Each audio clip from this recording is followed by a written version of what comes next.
after all these years. Finally, we have them all.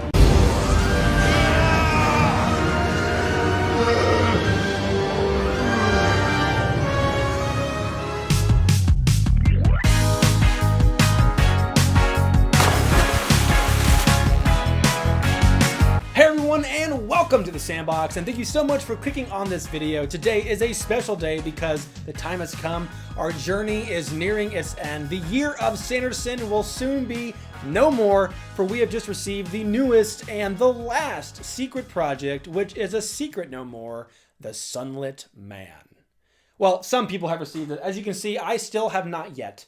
Dragonsteel. But don't worry, I'm not mad. No, I'm not mad. For those of you unaware, our God Emperor Brandon Sanderson, the most prolific author in the fantasy genre today, has released 4 new books this year, all wrapped in their own shrouds of mystery before each quarterly release in the form of a Kickstarter, which quickly became the most backed Kickstarter of all time and still holds that record as of October 2023. Now, the first 3 secret projects are available for non-backers in all formats, including these Kickstarter exclusive premium editions, which are available only on Brandon Sanderson's website. And as of right now, the Sunlit Man is only lacking its paperback publisher edition, which will release on January 1st of 2024, I believe. If you are new to the Cosmere, straight up, I do not think that the Sunlit Man is by any means the place to start. In fact, as of right now, I would recommend this to be read last of everything that is currently available. However, I do think that Secret Project number 1, Tress of the Emerald Sea, is a fantastic introduction to the Cosmere, filled with Easter eggs and references that will only excite you further for the rest of the Cosmere. If you want to know more about this one, including my thoughts on it before you pick it up, you can click this link right up here for my spoiler-free review. And similarly, Secret Project number 3, Yumi and the Nightmare Painter, is a Cosmere book that works very well as a standalone. However, I would recommend this being read after you've caught up on the Stormlight Archive, which currently includes books 1 through 4, as well as its first 2 novellas, Edge Dancer and Dawnshard. However, all that said, I do think that The Sunlit Man is absolutely a book that most fantasy fans will enjoy, especially Cosmere fans who are all caught up, and I am very excited to talk about it today.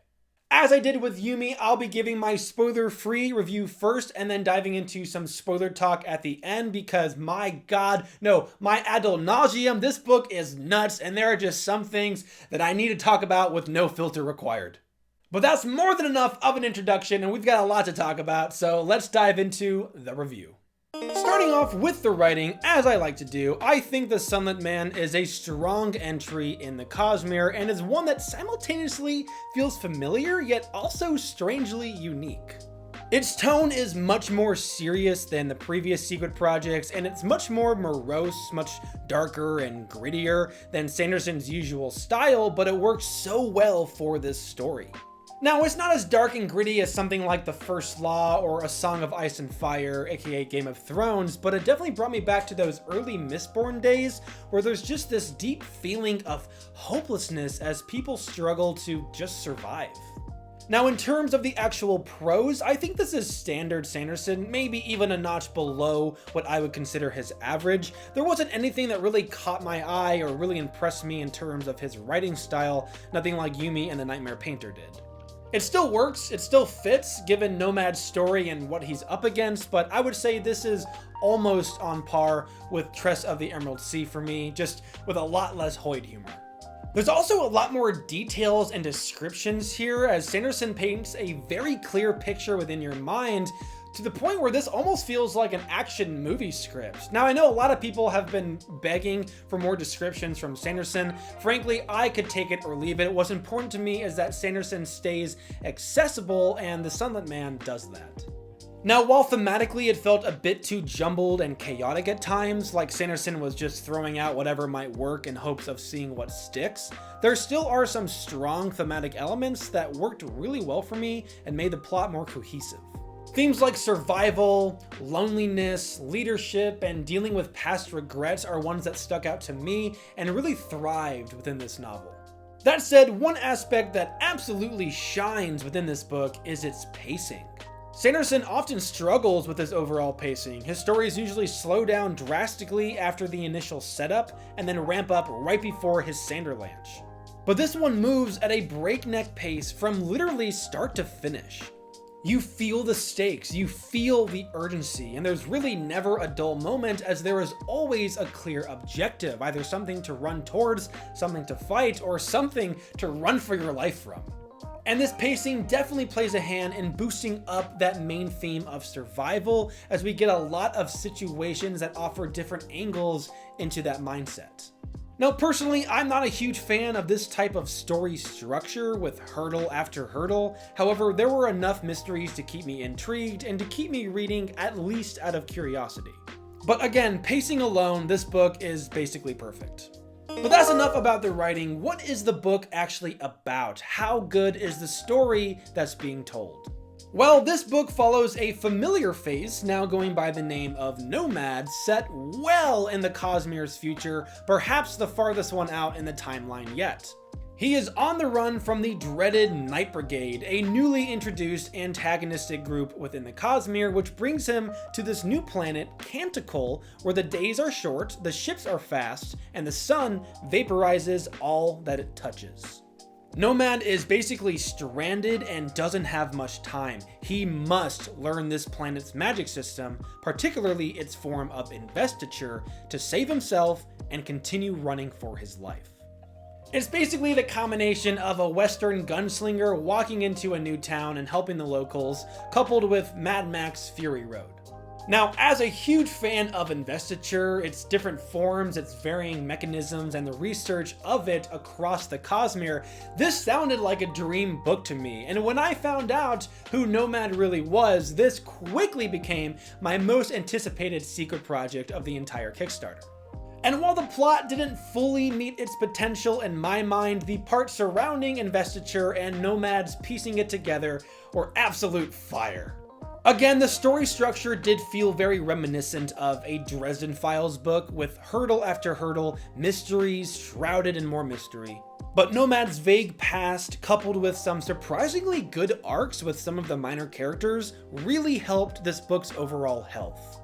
This is an action-packed story, and a restless one at that. It is high octane and high stakes, and you feel that within every page and every illustration.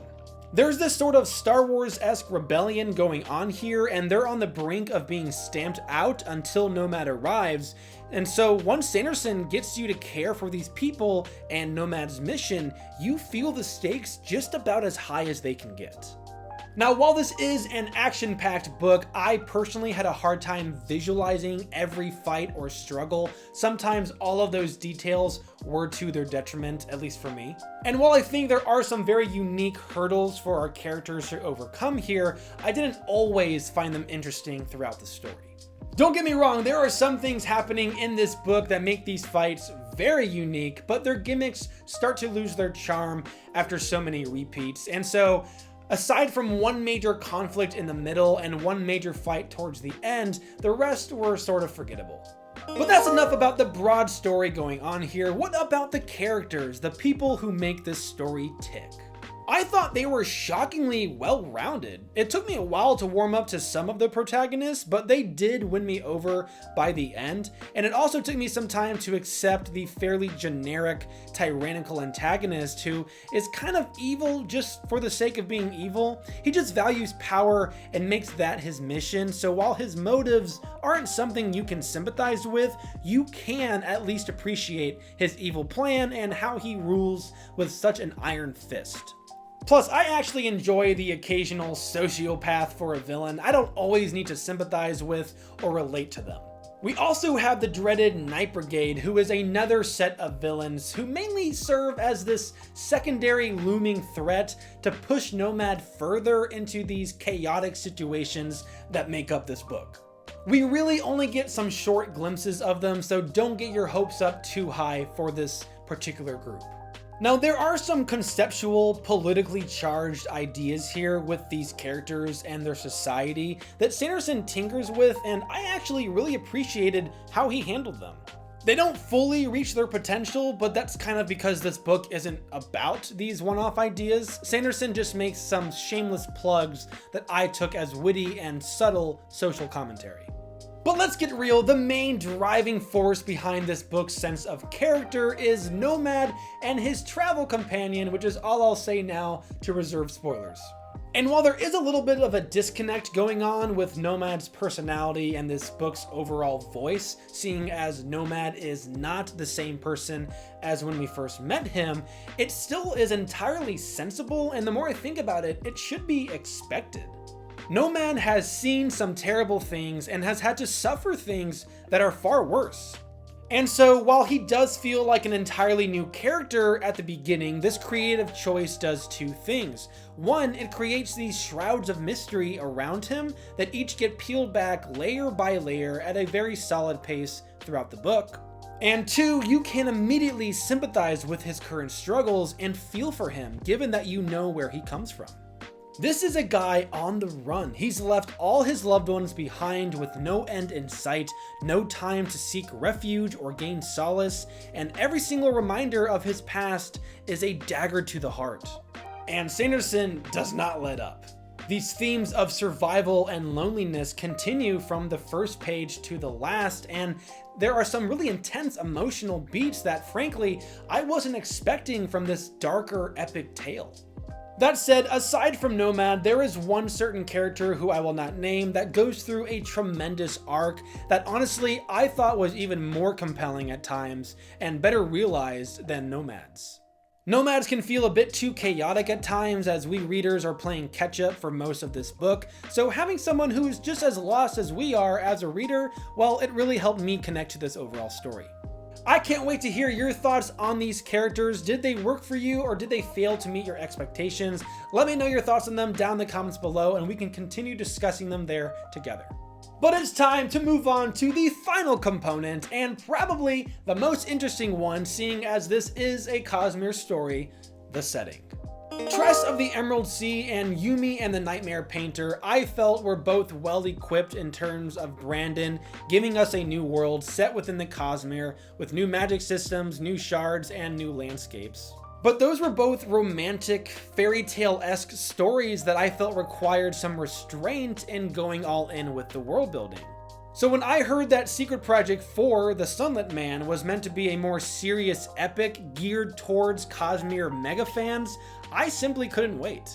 And while I feel like this one delivers in a lot of ways, I still felt some of that restraint present within this one, which I'm just chalking up to the fact that these secret projects are meant to feel more like Cosmere side quests, smaller stories for Hoy to tell to willing and unwilling audiences. In terms of this new planet Canticle and its world building, it really has only 4 defining features, which I'll go into in the spoiler section. And I felt like Tress and Yumi both had a little more to offer in this regard. That said, each of them has a great amount of Cosmere connections, and the Sunlit Mans might have the more interesting ones, especially for people who love learning about investiture and its various forms and mechanisms, as well as where the grand Cosmere story might be heading. We get a lot of glimpses into the future within this book and a ton more lore for different worlds and their cultures aside from those on Canticle, and so for that reason alone, I found this to be a very satisfying and worthwhile read. So much so that it actually detracted from the overall narrative at times. I mean, when a story is basically just one hurdle after the next, my mind is automatically going to start focusing elsewhere, such as Cosmere lore and connections. In terms of the magic system, I think this one falls in between Tress and Yumi for me. I wasn't a huge fan of where Brandon landed on Yumi's magic system, but I loved how Tress's revolved around the different seas. And the Sunlit Man's is a very unique one, but it's also rather bland. The magic itself and even what people can do with it, I didn't find to be all that interesting. It's more about the society that this planet and its form of investiture creates that I found compelling and made this story feel unique within the Cosmere. I honestly thought it worked really well. Sure, this planet doesn't have a whole ton of defining features, but they all work together so harmoniously to create this sense of dread and hopelessness that works so well for the story being told here, and especially for the people inhabiting it. And the people inhabiting this planet, I think, are very interesting for the Cosmere and its implications and consequences. I can't talk too much about it, so again, I'll address it in the spoiler talk section, but I will say that the Arcanum Unbounded is basically required material for understanding and appreciating the Sunlit Man. Before I share my final spoiler-free thoughts, do me a favor and hit that like button, leave a comment, and or share this video with a friend. Tell me, what is your favorite Cosmere character and or book, and let me know your thoughts on whatever secret project you've read so far. It really helps my channel and it helps these videos perform better, so I'd really appreciate it. And by all means, feel free to just drop an F-Moash down in the comment section. If you know, you know. I know some people are adverse, or at least hesitant, to the growing connections within the Cosmere, fearful that it's just going to turn into more MCU schmuck, which as an MCU mega fan, I totally understand. Some readers don't want these stories to connect. They don't want one book to have dozens of requirements to pick up and read, and I get that. But on the other hand, there are a ton of other fantasy series out there, including ones by Brandon Sanderson. Heck, you can even read Mistborn Era 1 and the Stormlight Archive without ever knowing about the others' existence and still enjoy them. But Sanderson has gained such a massive following because of the Cosmere and its ever-expanding connected worlds and series. And there are some readers out there, such as yours truly, who desperately want to see this experiment reach its full potential with absolutely no restraint. Sanderson has remained restrained for so long, not wanting to ostracize new readers to the Cosmere, but at a certain point, the gloves do need to come off and people have to accept that there is a greater story being told here. And so I'm glad that Sanderson has finally gotten to that point, and I think the Sunlit Man is absolute proof that this can and will work. The Sunlit Man is somehow a very isolated story that is also full of references and world building for worlds that are merely name dropped. It is a tad short, which has its boons and curses, but if you're in the mood for a high-stakes, fast-paced adventure where one question leads to another, then this will certainly satisfy your palate and leave you hungry for more. I don't think it quite reaches the levels of ingenuity within Tress and Yumi, but it absolutely stands strong as a Cosmere novel, and so I'll be awarding it an 8.5 out of 10.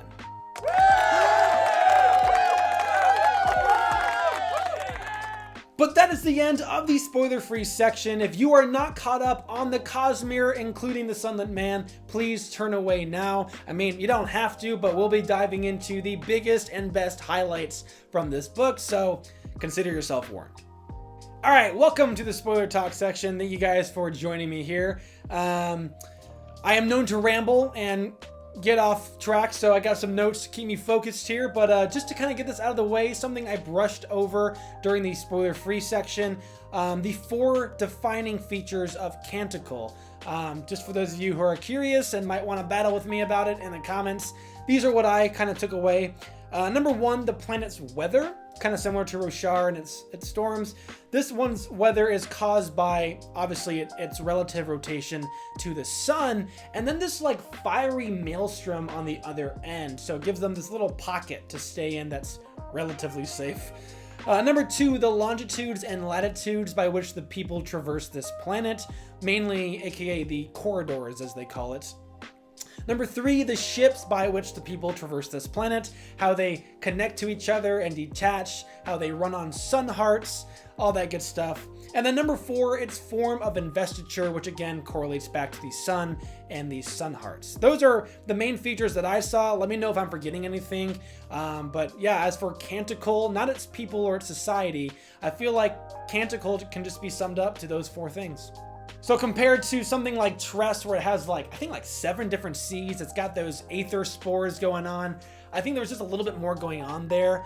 for the actual world of Lumar. And then Komashi for Yumi, I think, you know, with the shroud, you have this like 80s Tokyo inspired town, and then this like ancient, you know, Japanese town with, you know, hot springs and hot floors. You got, you know, things to collect the water. It was those just felt a little bit more unique to me. So yeah, I don't know.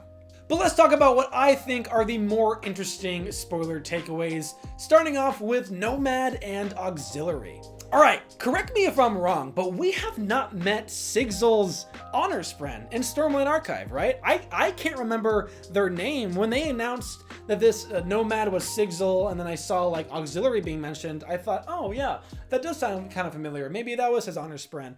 But I kind of went back on the Coppermine and I couldn't see anything that said Auxiliary was his honor spren. Auxiliary was the high spren, right? Or the higher form of spren that he had bonded with that made him a Windrunner in Bridge 4. So I don't know. It seems like we haven't met his honor spren yet. So I'm kind of hoping that we get to see that in Stormlight 5, especially after the Sunlit Man. I feel like Sanderson will at least give us an interlude into that, you know, that mindset, that window of time. But what we do know, I think, is that he's attained the third ideal with the Windrunners, right? So yeah, I know that's a lot of time to spend with an honor spren, and for someone to not meet, right? I feel like if Auxiliary was, you know, this is one theory, if Auxiliary was his spren that whole time, I feel like someone like Rua, you know, Lopin's spren, would have been like, hey, that guy's not a real Windrunner. So I don't know. I don't see how that could have blindsided so many people in the Stormlight Archive, but that is a theory. I mean, like, what if Sigzil's just been what's called Skybreaker? What if he's just been a Skybreaker this whole time, and Auxiliary was his high spren, right? They're called high spren. Yeah, I don't know. Maybe that's one theory. It kind of makes sense when you think about it, because if I remember correctly, Sigzil was not the greatest flyer, right? I think that was mentioned. It might have been someone like Scar or Drehi or something, but I think I remembered him not being so great with flying, and that might be due to his limitations with the full lashings, right? That's the first surge of adhesion, the one that Windrunners and Bondsmiths share. That's why like Dalinar can like fix things together. He can like glue things together like Kaladin can early on.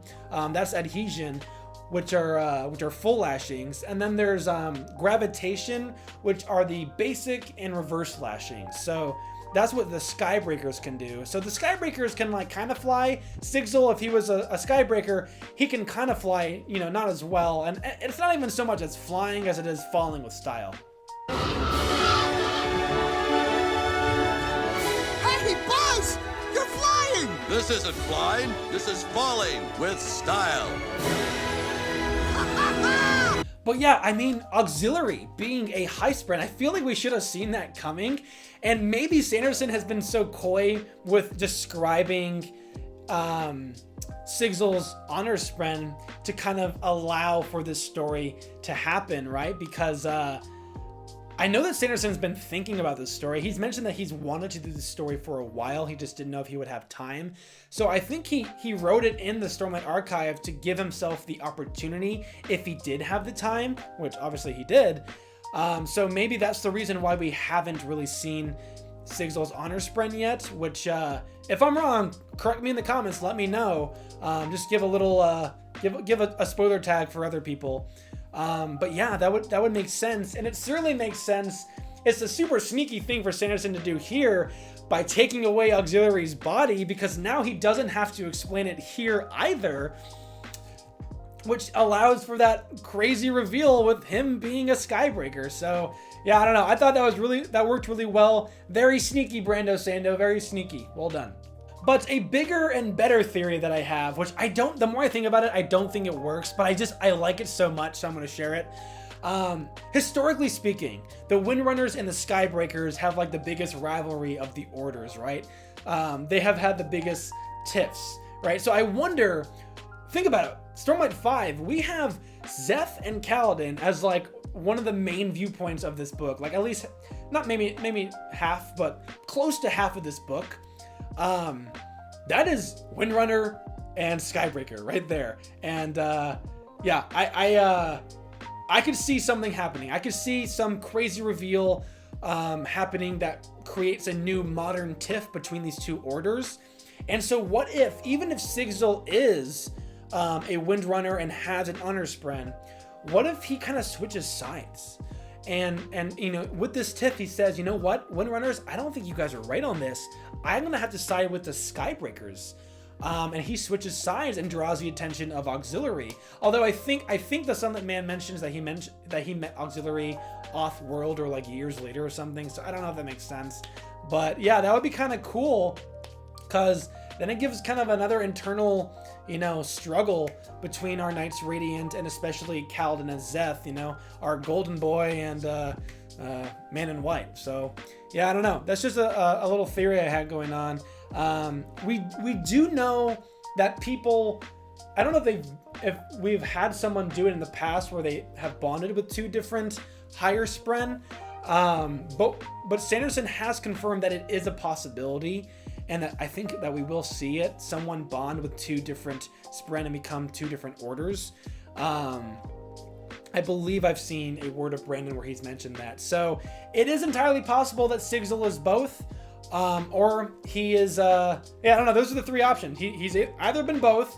He was Windrunner and then switched to Skybreaker, or he was a Skybreaker the whole time and just kind of faking it. So those are my three theories. I would love to see yours in the comments below, and we'll talk about it more there. But yeah, the reveal itself for him being a Skybreaker, I thought was perfect.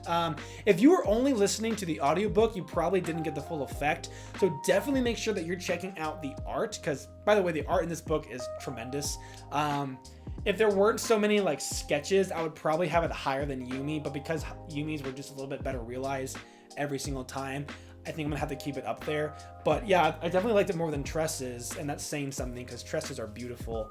But the drawings in here, I mean, they give such great like dystopian Star Wars-esque vibes. They work really well, and the reveal for Nomad Zelion, we'll get to that in a second, being Skybreaker, I thought was just great. You know, it describes the sigil as this like triangle with the point facing downwards, which I had to look up the sigils to remind myself, but I was like pretty sure when I read that, like, wait a minute, that's not the Windrunner one. Is that the Skybreakers? And I looked it up, and we see the picture, you know, like the next page. I'm like, holy cow, he's a Skybreaker. And then that beautiful like charcoal gray, like stone gray mixed with like the lava red for the armor. Oh, beautiful. Who was illustrating? I think we had 3 illustrators for this book, but man, beautiful. That was like one of my favorite pictures of all of the secret projects. Yeah, I mean, if I had a lot of time on my hands, I would probably rank every single artwork, but we're not gonna do that. But yeah, seeing that artwork made me even more excited again for Stormlight 5, because can you imagine Szeth seeing the 4th and 5th ideals in Stormlight 5 and getting that armor alongside Kaladin, seeing the 5th ideal with that blue armor? I mean, those together, that would just look so amazing. And I think that's certainly possible, because Szeth, I think he said the first like 3 oaths in just Oathbringer alone. He didn't say any in Rhythm of War. I think it's very possible we get another batch of ideals for him in Stormlight 5, alongside Kaladin saying the 5th. So that could be, that's certainly plausible. I would certainly love to see that. If there are any animators out there, could you please just like spend like a year of your life for no money at all animating a scene of Kaladin and Szeth fighting in their armors? That would be great. Thanks. But last thing for Auxiliary, he dies again. Well, I guess more fully. I don't know. Yeah, that was really emotional. I did not see that coming, honestly. I saw Nomad saying the oaths again. There was a few wordings that Sanderson used, you know, a few addiction choices that were like a little bit too strange to me, where I was like, I feel like he's setting up Nomad saying the oaths again. But at the time of reading it, you know, it seemed like, okay, if you were to say it right now, you know, the first 10 to 20% of this book, if you were to say it right now, it would be very superficial. It wouldn't mean much. So so Auxiliary dying and giving him kind of a reason, giving him the inspiration, I thought worked really well. Like Auxiliary kind of doing that, I didn't think it was so much as him giving Nomad a reason to say the oaths, as much as it was a sacrificial example of what the oaths mean. I thought that worked really well, and so yeah, I don't know, great job again, Sanderson, with that. But next point I have Zelion. Yeah, I don't think anybody had this theory when we first learned of Zelion. If you don't know, with the figurines for a different Stormlight Kickstarter, they're working on figurines for like D&D role-playing board games or tabletop games. So yeah, I ordered a few of them, but I didn't do the Zelion one because I just didn't know who that was yet. But everyone's been buzzing about Zelion and talking about it because Sanderson seemed really excited about him, and nobody knew who he was. So I thought he might have been an evil guy in Stormlight 5. Maybe it was a Knights Radiant who turned bad. I thought maybe it was a Dustbringer because the armor looks kind of like Dustbringer-y to me. I don't know if we might have seen the Dustbringer armor already, but yeah, I thought the Skybreaker armor was going to be something different. So I don't know. I thought it might be more regal, like because they're supposed to be the people who abide by the laws and seek justice, right? So I don't know. I thought maybe like gold. But yeah, Zelion is Nomad, who is Sigil. So the guy's got 3 names now. But I will say that I did, after about 30% of the book, it was a theory that I wrote down in my notes, because we learned that the people on Canticle are connected not just to the planet, but to themselves. Like they give each other their heat, so they don't touch each other with their bare hands. And so when we learned that, I was like, wait a minute, that's the thing. Like, he's not gonna be called Nomad the whole time. I thought he might take back the name Sigil at the end, but then I thought, well, wait a minute, what if he needs a new name for this people? He's gonna become like a part of their group. And then it kicked in my mind. I remember that Zelion is still someone that we don't know who it is. I thought, hey, maybe he's gonna be Zelion. Just a wild theory I threw in my notes, and it turned out to be right, and I was super excited about it. So again, great execution there, Sanderson. I don't know how you do it, man. Honestly, it's getting annoying. But yeah, I'm definitely excited to see Zelion show up in the future. I think this whole book just gives a lot of agency for Nomad, Zelion's character in the future. So yeah, I think this was a great book. Maybe not the right time for it, but maybe it also is. You know, I don't see myself rereading this very soon, but certainly after we've caught up, you know, within the Cosmere timeline to this book, I'm definitely going to be rereading this to see if, like, how well Sanderson was looking far into the future and how well he was writing those Easter eggs and foreshadowings, right? But let's move on to another group of people, the other characters in this book, the Threnodites, and more specifically, the Threnodites, the Shades, and the Chorus. For those of you who are unfamiliar with the Threnodites, they appear in a novella called Shadows for Silence in the Forest of Hell. Wanted to make sure I got that right. And that is literally one of my favorite literary works within the Cosmere. I love that story. I think it's one of Sanderson's best. And the world of Threnody is easily in my top 5 of all the Cosmere ones we've met. I love horror, and I feel like Threnody works so well for a horror novel. And we know that Sanderson wants to do a full book on Threnody, or at least about the Threnodites, which has a title which I'll mention in a little bit here. But yeah, he's not sure about the timing of it. If he doesn't have the time to do it, I hope he uses Dan Wells, who is pretty exceptional with horror. I think that is a dream come true, honestly, but I do know that Sanderson wants to do it himself if he's able to. So yeah, I'll wait happily for that one. Threnody is definitely top 3 worlds of the ones that we don't know much about, you know, excluding Scadrial and Roshar. So yeah, I think that'll be really fun.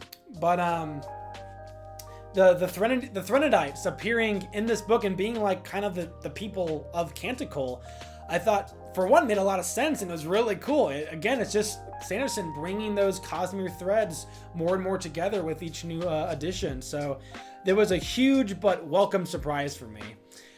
We don't get a ton of background for them. I mean, the things that we know, I'm pretty sure they don't originate on Threnody, or at least not on in the Forest of Hell. They come from some other place called the Homeland, and clearly now they've migrated again to Canticle, at least those that have survived. And we don't get a ton of background info, but we do get some future info, which includes the Shades. They still have the idea of the Shades, but it seems like they're now morphed into this idea of the chorus. We don't get confirmation in the book, though. The character Rebecca claims to see her brother join the chorus after he died. So it seems like people who die on the Threnodites who die on Canticle become shades, but become part of the chorus as well, which is the more sophisticated version of the shades. You know, they're able to take any resource and turn it into, you know, some sort of mechanical part, which is really cool. But yeah, I think what was probably more interesting to me of the Threnodites is that we know they are one group in particular, especially this way far down the timeline. They are one group in the Cosmere who definitely know the importance of silver in combating investiture. So I found it interesting that we didn't see any mention of them using silver. Like, they don't talk about using silver. They don't talk about having tried silver with any experiments in fighting the sun's, you know, investiture-filled heat. So I thought that was interesting. But yeah, speaking of experiments, there is one group who we see doing some experiments, although observational ones. The Scadrians on this planet, who are in what the Threnodites call the refuge. Yeah, so it seems like the Scadrians are kind of spreading out across the Cosmere. Maybe something happened on Scadrial as well as Roshar that would push Nomad away. But yeah, this is a group. They're called the Time Tellers, a political faction that is mainly concerned with scientific endeavors. And that's definitely what we see going on here. And I thought all the scenes with them were very interesting, very telling of the future overarching Cosmere story. You know, there's definitely some sort of war going on, it seems, you know. I wonder if investiture is becoming a limited resource and people are kind of fighting for that. I don't know. But let me know your theories in the comments below. Besides their names, all we really get with them is, you know, they're just another piece of evidence for where things are heading in Mistborn Era 3 and 4. So far with all of these secret projects, we've gotten mention of spaceships and space stations, but not really any Scadrians or talk of how their space travel works. So I thought getting a little bit of that here worked really nicely. It wasn't such a huge tease, such as like, hey, space travel works with this, you know? It wasn't a big enough tease to drive me crazy. It was just a little bit that I thought just really fluffed up this book a bunch for the Cosmere lore, and I really enjoyed it. But back to the Threnodites, and one of the final points I got here, the Night Brigade. So the Night Brigade is currently, tentatively, one of the names for the Threnodite book that I mentioned earlier that Sanderson wants to write. So that's quite telling. I don't know if that's going to revolve around the Threnodites, and this is just a tease to kind of set up their characters. I would imagine, given what he's doing with the Cosmere, he's going to want us to be able to sympathize with each group so that we know, you know, because it's not just black and white in the Cosmere. Maybe they have their own plan to save the Cosmere, but it requires all 4 Dawn Shards. I don't know what's going on, but I thought that was very interesting. I don't think we know who the Admiral or Staff Sergeant Truth is Waiting is yet. But yeah, if I had to guess, I don't think they're Ghost Bloods. We know Mistborn Era 3, it's called Ghost Bloods. It's going to be about the Ghost Bloods. I don't think these are Ghost Bloods or even friends of Kelsier. In fact, if I had to guess right now, my guess is that they're probably direct adversaries to Kelsier and the Nightbloods. Perhaps they are fighting with Odium and or Autonomy to assist with their conquest. But again, I don't know. Maybe that book makes that make sense. I think that's a great twist to throw in, like, in the middle of the back sequence of the Cosmere, because, you know, you have these groups that you're rooting for. So to throw in this adversary group and be like, hey, these guys are bad guys, you know, in your eyes, but did you know that they're doing this for these reasons? I don't know, like maybe Hoyd is trying to bring back the shards of Adonasium to create God again, and maybe they're trying to stop that because that'll kick off some other terrible thing, like maybe that resets the universe so they all disappear and die. I don't know, but it's something that Sanderson, I can see him doing that's compelling, that adds kind of more perspective to the Cosmere and reminds you like, hey, this is not black and white. These are personal and bigger struggles than just these characters that you love. There's a lot going on, and I don't know, I think that could be a good reminder of that. What we know about the Night Brigade, obviously they're chasing Nomad, but they also use armies of the undead. And so I think that's interesting. Obviously, they are Threnodites as well. So does that mean that their undead armies are Shades? I think we got a little bit of that in the epilogue, but I wouldn't put it past Sanderson for them to also be using things like Lifeless from Warbreaker or Kolos from Mistborn. So yeah, I'm really excited to see this group appear again and see what they're doing. The last thing that I noticed is that it talks about Admiral having this continuity chain, both capital C's. It's a silver weapon that it might just be a weapon, but it might also be, based off its name, continuity chain. It might be something that allows her to track Nomad, or at least track the lineage of these Dawn Shards. I think that'd be kind of a cool idea. So yeah, I don't know. Drop your theories down below. Again, guys, I want to see what you guys think of this. I'm not just sharing this to just talk to a camera. I want to know what you guys think. For the last section, Hoid and Dawn Shards. So Dawn Shards, we know that there are 4 of them, and they are like primal commands before God or with God. I don't know. But yeah, they created all things. And the one that we know the most about is Hoids and Nomads now, I believe. Maybe the one that Risen has as well. But it says in the Sunlit Man, and I quote, that it is diametrically opposed to violence and harm. To me, that sounds like a command for peace, or at least anti-war, right? So I don't know. Is it that simple? Is it more complex? We know that in Warbreaker, the best commands are very simple ones, but I don't know. I don't know what to guess for Dawn Shards. Really, they are an enigma for most people, even though there have been a lot of theories about them. But we also know that Dawn Shards are only useful with someone who has access to investiture and is trying to carry out some task. Now, Nomad, is currently only able to run, but he doesn't have the Dawn Shard anymore. At one point in time, it seems like his mission was to learn about the Cosmere, same as Hoid, right? But it also might have been maybe to be a peacekeeper. And to me, that is certainly someone that would fit the bill for a Windrunner and Skybreaker. Those, they protect people who can't protect themselves, and they kind of protect people with the law, right? They protect people morally, right? With justice. So that fits the bill for Sigzil in my mind. So maybe the Dawn Shard was helping him with that. I don't know. But then again, Hoid is like a chaotic barbarian to me. He's a rogue bard, right? I don't see him being a peacekeeper, but maybe he was. Maybe he was trying. He's trying to gather all the shards together to recreate Adonalgium and bring him back from the dead. Maybe he has regret from doing that. But yeah, I don't know. It seems like a possibility. But anyways, Hoid's ability, Fortune. I'm not sure. Is that an ability from the Dawn Shard, or is that an ability that he just got while on Yeoman? I don't know. But maybe that's his version of like the skipping for Nomad, right? Skipping is basically like hyper jumping. I don't know. I always visualize like the Guardians of the Galaxy, where they kind of they have these like grids, and then the ship flies through the grid, and then they're just automatically in a different part of space. That's kind of what my mind thinks of with skipping. Kind of like a Star Wars like light speed hyper jump, right? But yeah, I don't know.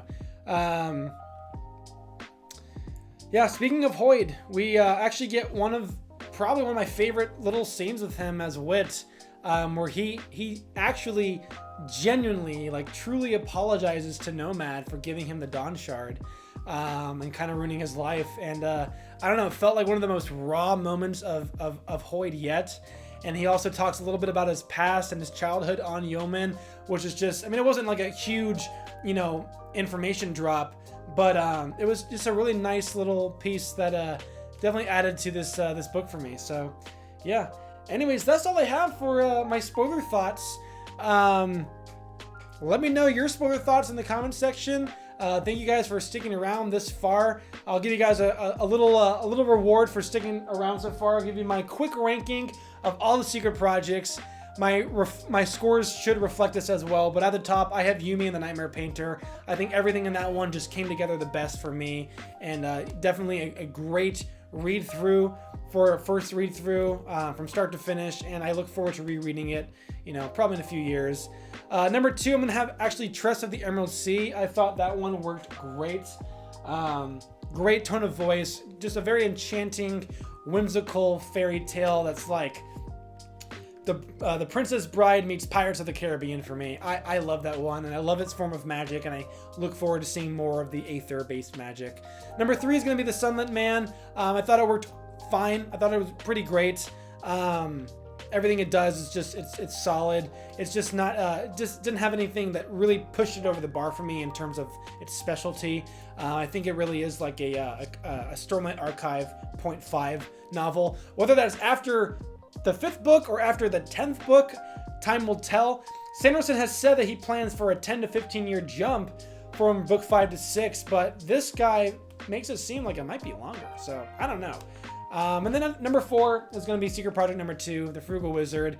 Yeah, that's probably one of the ones that I just didn't think worked all that well from Sanderson just in general, so that's at the bottom. But yeah, Secret Projects, the Year of Sanderson, absolutely a successful endeavor, a great experiment, and I look forward to more from him. I know that we're getting Defiant, the last Skyward book for the main series next month, so that'll be the 6th book we get from Sanderson in a 12-month interval, because we got the Lost Metal last November. So yeah, I don't know, I'm feeling a little bit of the Sanderson fatigue, but I think we're gonna have a year's break before Stormlight 5. I think that's going to be plenty of time, and I'll still be rereading Sanderson in that time. I need to reread Rhythm of War, because I'm a lot more caught up on the Cosmere now. I read that before, like Mistborn, Elantris, all that stuff, so yeah, it'll be really good for me to reread that. But yeah, as for now, again, that's it for me, guys. Thank you so much for tuning in. I will see you all next time.